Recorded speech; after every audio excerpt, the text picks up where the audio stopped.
नमस्कार दोस्तों, स्वागत है आपका मेरे चैनल कॉमिक्स लाइफ में। शुरू करते हैं अनिल मोहन जी द्वारा लिखा गया देवराज चौहान सीरीज का एक और मज़ेदार उपन्यास पाप का घड़ा, पार्ट 11। मैं जब जंगल में बनी झोपड़ी में पहुंचा तो वहां बैकुंठ लाल और दयाल सिंह की लाशों के सिवाय कुछ भी नहीं था। लाशें गर्म थी, यानी कि उनकी हत्या करने वाला कहीं आसपास ही था, दूर नहीं गया था। बिना वक्त गवाए मैं जंगल में उन दोनों के हत्यारों को तलाश करने लगा, परंतु न जाने वह कौन थे, मुझे तो मिल नहीं पाए। फिर मैं वापस आ गया। देवराज चौहान के होठों पर विशैली मुस्कान थिरक उठी। तुम भूल रहे हो कि मुझसे बात कर रहे हो? याद है मुझे। देवराज चौहान की आंखों में सर्द भाव नाचने लगे। बैकुंठ लाल और दयाल सिंह की मौत कैसे हुई?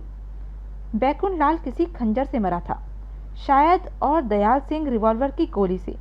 मैंने ज्यादा ध्यान नहीं दिया, खत्री ने लापरवाही से जवाब दिया।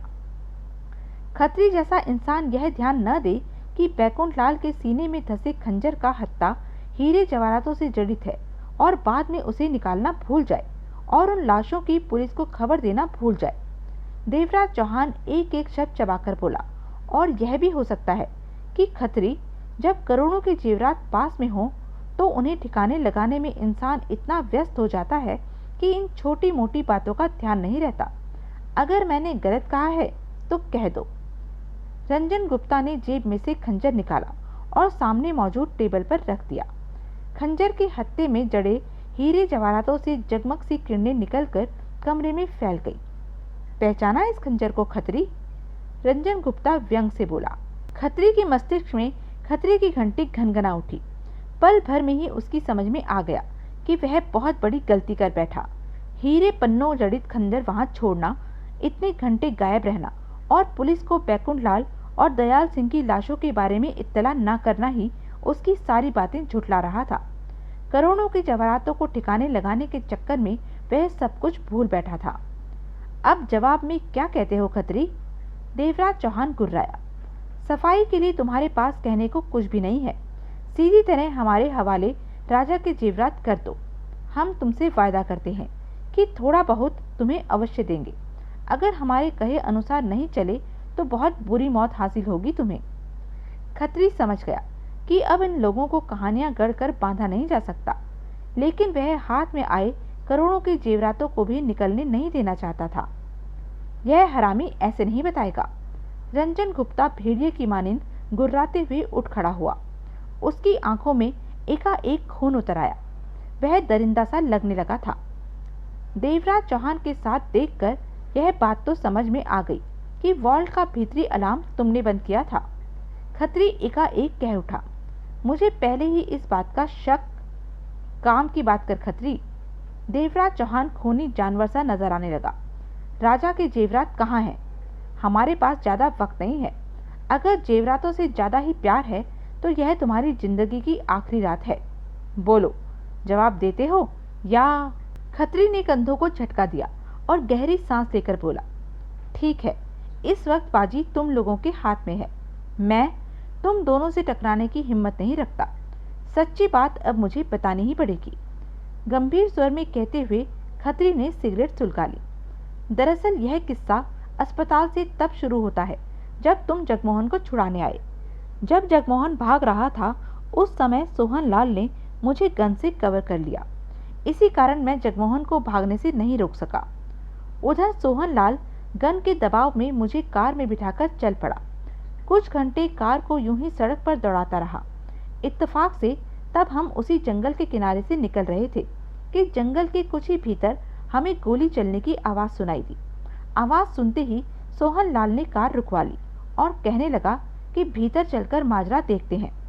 मैंने कहा भीतर खतरा हो सकता है, तो उसका जवाब था परवाह नहीं।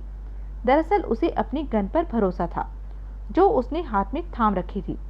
मैं इनकार करने की स्थिति में नहीं था क्योंकि गन उसके हाथ में थी। हम जंगल के भीतर गए। पहले हमें जुगल किशोर की लाश मिली। तब सोहन लाल ने बताया कि मामला गड़बड़ हो सकता है क्योंकि अनोखे लाल बाली भी राजा के जेवरातों के चक्कर में था और उसके आदमी की लाश का यहाँ मिलना कुछ न कुछ तो मायने रखता ही होगा। बहरहाल हम आगे बढ़ते बढ़ते उस झोपड़ी तक जा पहुंचे जो जंगल के भीतर बनी हुई थी।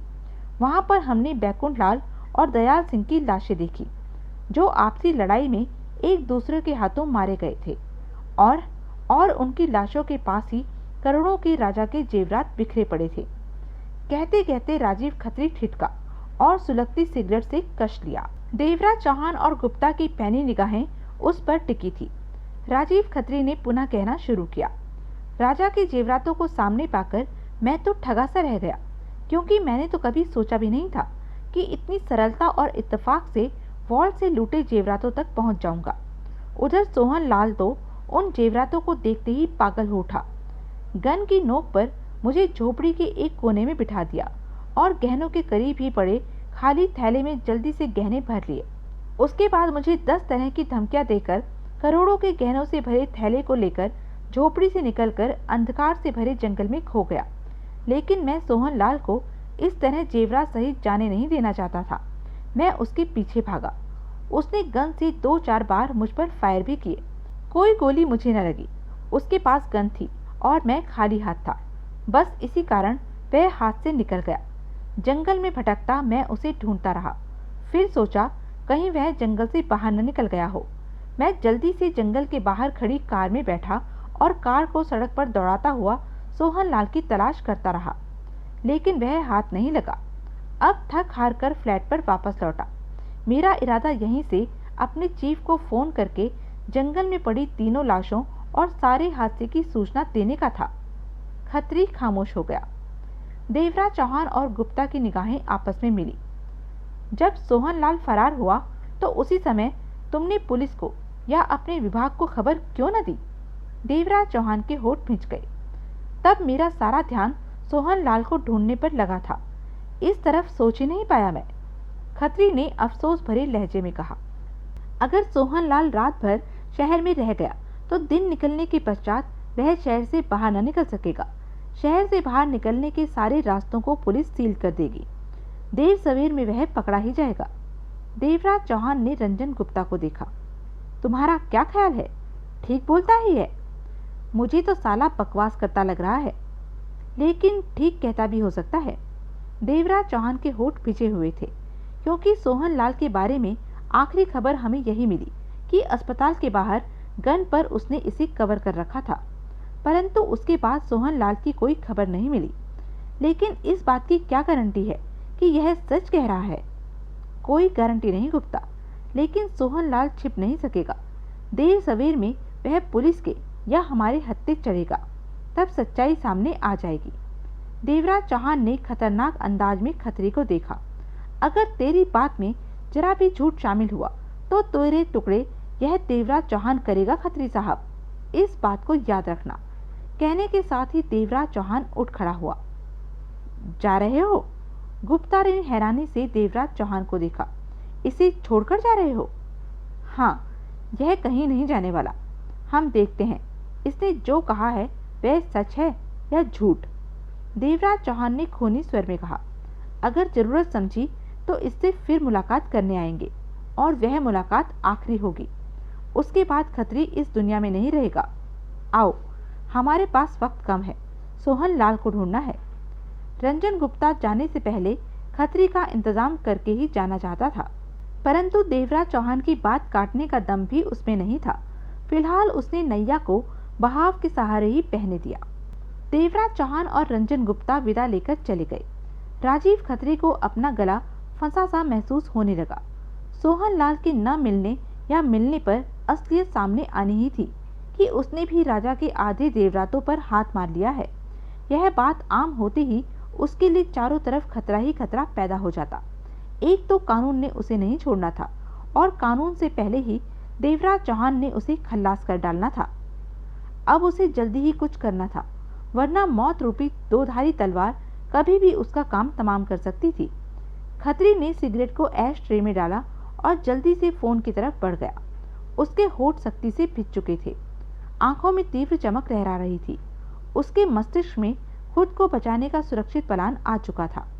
उसने अपने चीफ पीपी को फोन किया और वही कहानी सुनाती जो उसने देवराज चौहान और रंजन गुप्ता को सुनाई थी। बहरहाल रात बीतने भी न पाई थी कि पूरे शहर की पुलिस और खुफिया विभाग सोहन लाल की तलाश में व्यस्त हो गया। पूरे शहर में पुलिस की गाड़ियां सड़कों को रौंदने लगी। हर तरफ शोर शराबा फैल गया। जगह जगह तलाशी ली जाने लगी। शहर के सारे बॉर्डर सील कर दिए गए। इस काम में राजीव खत्री बराबर साथ था। और सुबह जब भोर का उजाला फैला तो यात्रियों से भरी एक बस की तलाशी बॉर्डर पर ली गई, जो कि मेरठ जा रही थी। और उस बस में से सोहनलाल राजा के करोड़ों के जेवरातों के साथ बरामद हो गया। अन्य जगह पर स्थित अगले 15 मिनट में ही राजीव खत्री तक खबर पहुंच गई कि सोहनलाल जेवरातों के साथ पकड़ा गया। सुनकर उसका दिल तेजी के साथ धड़कने लगा। मन में खौफ का तीव्र तूफान उठ खड़ा हुआ कि जिस योजना के तहत उसने सोहनलाल को पकड़ा है, उसमें वह कामयाब भी हो पाएगा या नहीं। अगर नहीं तो उसका सब कुछ बर्बाद हो जाएगा। एक तरफ कानून था तो दूसरी तरफ देवराज चौहान जैसी खतरनाक शख्सियत। सोहनलाल सहमा हुआ अवश्य था, परंतु हौसले का दामन उसने नहीं छोड़ा था। राजा के आधे जेवरात खत्री ने भी दिए थे। यह बात वह मान चुका था, क्योंकि उसे मालूम हो चुका था कि राजा के आधे जेवरात बरामद नहीं हो सके। सब यही समझ रहे थे कि उसके पास राजा के पूरे जेवरात हैं। अगर वह फंसता है तो खतरे भी बचने वाला नहीं। कुछ देर पहले खुफिया पुलिस विभाग के कई बड़े ऑफिसर उसके पास मौजूद थे और तरह तरह की पूछताछ कर रहे थे। उनमें खतरे भी शामिल था। वह हर बात का जवाब सच दे रहा था। बस उसने मुंह नहीं खोला था, और सिर्फ इस बारे में कि आधे जेवरात खत्री दबाए बैठा है। और वैसे भी खत्री आंखों ही आंखों में इशारा कर चुका था कि अपना मुंह बंद रखे। सबके जाने के बाद खत्री वहां अकेला रह गया। सोहनलाल ने उसे देखा और गहरी सांस लेकर मुस्कुराया। खत्री साहब, सोहनलाल ने बेहद धीमे स्वर में कहा, तुमने मेरे बारे में पुलिस को खबर करके और मुझे पकड़वाकर अपने पैर पर कुल्हाड़ी मार ली है। जेवरात जब राजा के सामने पेश होंगे तो छूटते ही वह कहेगा कि ये आधे जेवरात हैं। तब मुझसे फिर पूछताछ होगी कि बाकी कहाँ हैं, और मैं बेहिचक बता दूंगा कि वह राजीव खत्री साहब के पास हैं। खत्री करीब आया और फुसफुसाकर बोला, इसके सिवाय मेरे पास कोई चारा भी नहीं था। मैं खुद देवराज चौहान और कानून के फंदे में फंसने जा रहा था। लेकिन तुम निश्चिंत रहो, देर सवेर में तुम यहाँ से फरार हो जाओगे। कैसे? तुम्हारी फरारी का रास्ता मैं बनाऊंगा, क्योंकि तुम्हारा यहाँ रहना मेरे लिए खतरनाक हो सकता है। खत्री गंभीर स्वर में बोला, जब तक तुम्हारा मुंह बंद है तब तक ही मैं सुरक्षित हूँ। तुम्हारा मुंह खुलते ही मुझे भी तुम्हारे पास ही गिरफ्तार करके डाल दिया जाएगा। समझदार हो। सोहनलाल मन ही मन प्रसन्न हुआ कि जल्दी ही वह आज़ाद हो जाएगा। लेकिन मेरे भाई, जो करोड़ों के जेवरात मेरे पास थे, उन्हें तो सरकार ने अपने कब्जे में ले लिया है। खत्री उसका मतलब समझकर कह उठा, मेरे पास आधे जेवरात हैं, उन्हें हम आधा आधा कर लेंगे। वह भी तो करोड़ों के हैं। यहाँ से फरार होने के बाद सीधे मेरे फ्लैट पर पहुँच जाना। फुर्सत मिलते ही जेवरातों सहित मैं वहाँ पहुँच जाऊँगा। सोहनलाल ने सहमति से सिर हिला दिया। सोहनलाल को शायद यहाँ से निकलने की इतनी जल्दी नहीं थी जितनी कि खत्री को सोहनलाल के यहाँ से निकाल देने की। फलस्वरूप खत्री ने जैसे तैसे जोड़ तोड़ बिठाया और तीसरे घंटे ही सोहनलाल को फरार करवा दिया। इसके लिए सोहनलाल को खुफिया विभाग के एक आदमी की रिवॉल्वर छीननी पड़ी और उससे एक गोली उस व्यक्ति पर चलानी पड़ी जो उसे रोकने के लिए अपनी रिवॉल्वर निकालने जा रहा था। सोहनलाल द्वारा चलाई गई गोली उस आदमी के कंधे पर लगी थी और उस हादसे के बीच राजीव खत्री वहां पर मौजूद नहीं था। कुछ देर पहले ही वह वहां से चला गया था। सोहनलाल के फरार होने की देर थी कि एक बार फिर पूरा शहर पुलिस की गाड़ियों से भर उठा। सोहनलाल की तलाश बड़े पैमाने पर होने लगी। शहर की सभी सीमाएं सील कर दी गई। रेलवे स्टेशन, बस अड्डा और एयरपोर्ट पर तगड़ी निगरानी का इंतजाम आनन फानन में ही हो गया। सोहनलाल की तलाश के प्रति कानून का हर व्यक्ति हद से ज्यादा सजग था। रात को 10 बजे थका हारा राजीव खत्री अपने फ्लैट पर वापस लौटा। सोहनलाल बेचैनी से उसका इंतजार कर रहा था। खत्री के हाथ में बड़ा सा थैला भी था। बाहर बहुत बुरे हालात हैं, खत्री ने बैठते हुए भारी स्वर में कहा। भारी पैमाने पर तुम्हारी तलाश हो रही है। बाहर निकलने के सारे रास्ते सील कर दिए हैं। कहने के साथ ही उसने थैले को नीचे रख दिया। सोहनलाल ने गोली वाली सिगरेट सुलगा ली। यह थैला वही है ना? हाँ। और बीच में? सोहनलाल की प्रश्न भरी निगाह उसके चेहरे पर जा टिकी। बाकी के आधे जेवरात। सोहनलाल ने गंभीर भाव में सिर हिलाया। मेरी तलाश इतनी तगड़ी हो रही है कि शहर से बाहर निकल पाना मुमकिन नहीं। नहीं, कोई बात नहीं, सोहनलाल ने मुंह बिचकाया। जब तक मामला ठंडा नहीं हो जाता मैं यहीं रहूंगा। यहाँ पर मैं सुरक्षित हूँ। यानी तुम मेरे लिए हर समय खतरा बने रहोगे? मजबूरी है। और फिर यह मत भूलो कि जब तक मैं आज़ाद हूँ तब तक ही तुम शान से घूम रहे हो। मैं पकड़ा गया और मेरा मुंह खुल गया तो तुम भी गए। राजीव खत्री ने कुछ नहीं कहा। राजा के जेवरातों को आधा आधा कर लो, एकाएक सोहनलाल बोला। वक्त का क्या भरोसा, कभी भी मुझे यहाँ से खिसकना पड़ जाए। राजीव खत्री ने सहमति से सिर हिला दिया। तभी बेल बजी। दोनों चौंक कर एक दूसरे को देखने लगे। दोनों के चेहरे पर से कई रंग आकर गुजर गए। बेल पुनः बजी। देर करना ठीक नहीं था। खत्री उठा और दरवाजे पर जा पहुंचा। कौन है? टेलीग्राम साहब, बाहर से आवाज आई। खत्री ने सोहनलाल को इशारा किया। सोहनलाल फौरन अपनी जगह से उठा और जेवरातों वाला थैला लेकर निशब्द दूसरे कमरे में खिसक गया। खत्री ने दरवाजा खोला। दरवाजा खोलते ही पेट में रिवॉल्वर की नाल आ लगी और चेहरे पर जोरदार खूंसा पड़ा। खत्री के होठों से कराह निकली और लड़खड़ाकर वह वापस पलटता चला गया।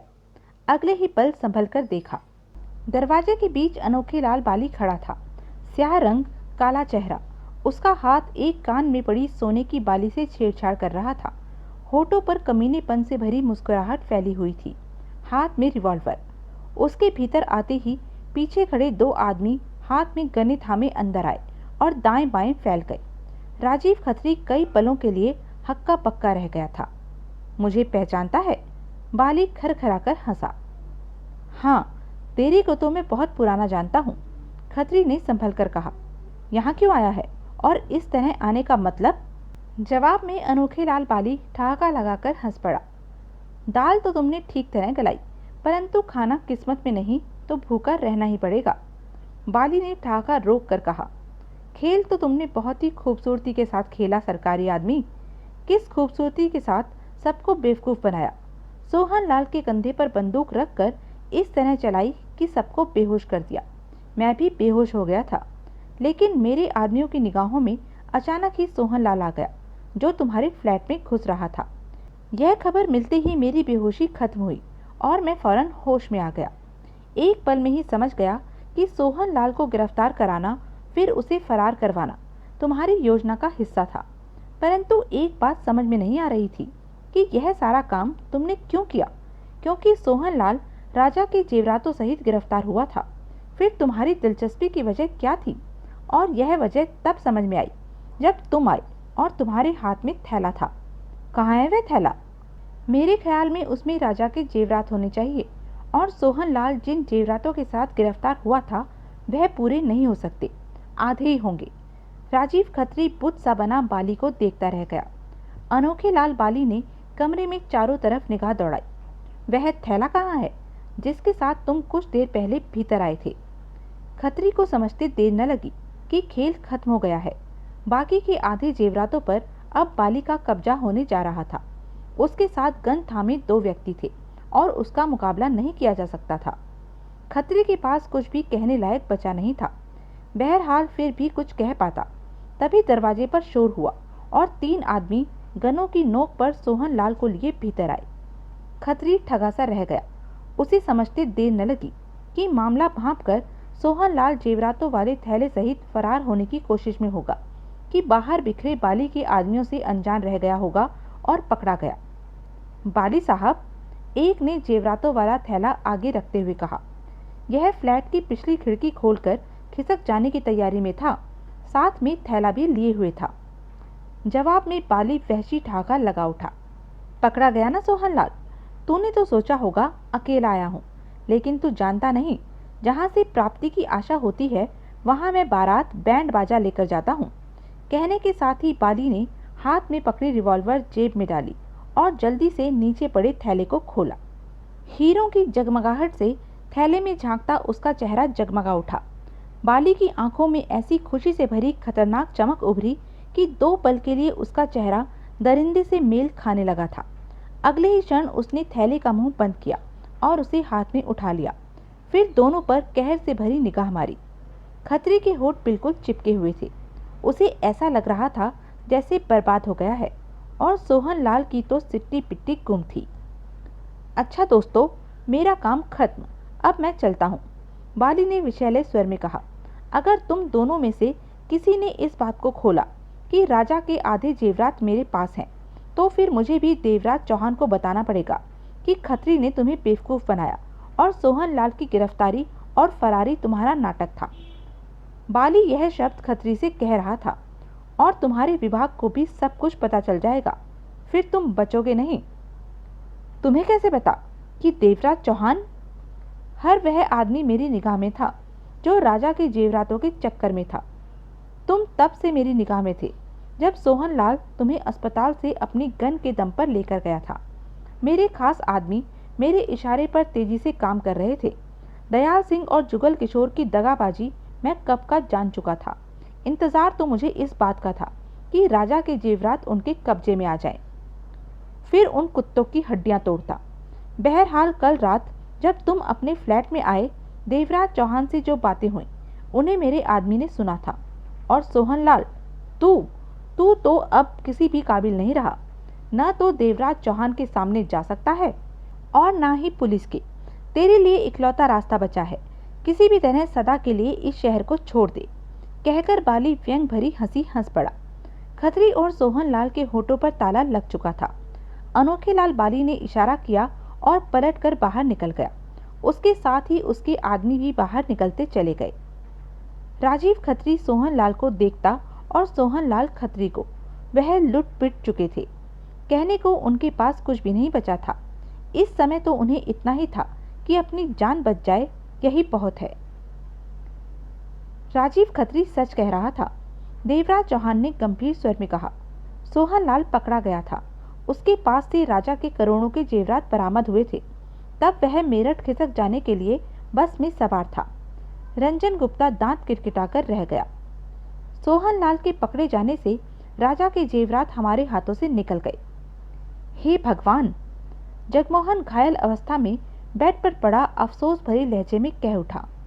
हर बार तगड़ा माल हमारी कमर से सरक कर पीछे की ओर खिसक जाता है और हम ठन-ठन गोपाल रह जाते हैं। गिरफ्तारी के कुछ घंटों के बाद सोहन लाल फरार भी हो गया है। क्या? दोनों जोरों से चौंके। देवराज चौहान ने दोनों के चेहरों पर निगाह मारी। इसमें हैरान होने की क्या बात है? सोहन लाल इतना तो काबिल नहीं था कि इस प्रकार भाग सके, जगमोहन बोला। शायद मौका हाथ लग गया होगा। देवराज चौहान ने सिगरेट सुलगाकर गहरा कश लिया। सुनने में आया है कि उसने एक से रिवॉल्वर छीनी और दूसरे पर गोली चला दी, जो कि कंधे में लगी। इसी प्रकार रास्ता बनाते हुए फरार हो गया। सारे शहर में उसकी तलाश हो रही है। वह पकड़ में नहीं आया अभी तक।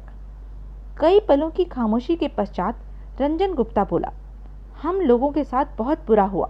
इतनी मेहनत की और हाथ कुछ भी नहीं लगा है।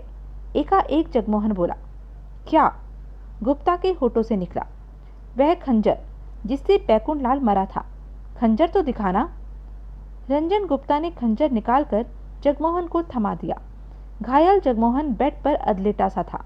खंजर थामकर उसे अच्छी तरह से देखा, फिर खंजर को तकिए के नीचे दबाकर रंजन गुप्ता को देखा। तुम इस खंजर को जेब में लिए क्यों घूम रहे हो?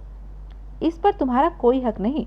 हमने एक लंबा समय वॉल्ट डकैती में उजाड़ा, योजना पर कुछ लाख रुपया भी लगाया, विदेश से ड्रिल मशीन भी मंगवाई, ऑफिस कॉम्प्लेक्स में ऑफिस खरीदा, और कुछ नहीं तो उस खर्चे की एवज में राहत के तौर पर यह खंजर सिर्फ हमारा होना चाहिए, ताकि इसके हत्थे पर जड़े हीरे जवाहरात बेचकर नकदी नुकसान तो पूरा कर सकें।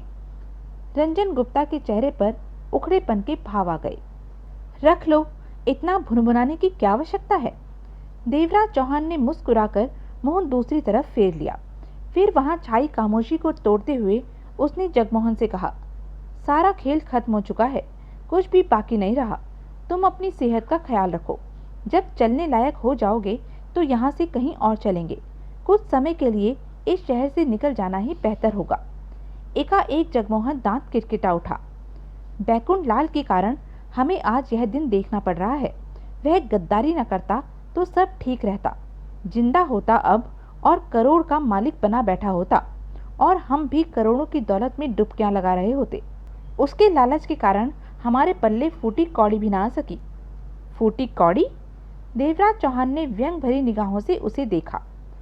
खंजर को भूल गए, जिसके हत्थे पर हीरे जवाहरात जड़े हैं और जो इस समय तुम्हारे तकिए के नीचे दबा आराम कर रहा है। जवाब में जगमोहन होठ भींचकर बुड़ बुड़ करने लगा। मन ही मन बैकुंठ लाल को कोस रहा था। देवराज चौहान ने उसे बड़बड़ाते देखा तो गहरी सांस लेकर रह गया। तो यह था अनिल मोहन जी द्वारा लिखा गया एक मज़ेदार उपन्यास। ऐसे ही मज़ेदार उपन्यास के लिए बने रहें मेरे साथ, और हाँ, मेरे चैनल को लाइक, शेयर और सब्सक्राइब करना ना भूलें। धन्यवाद।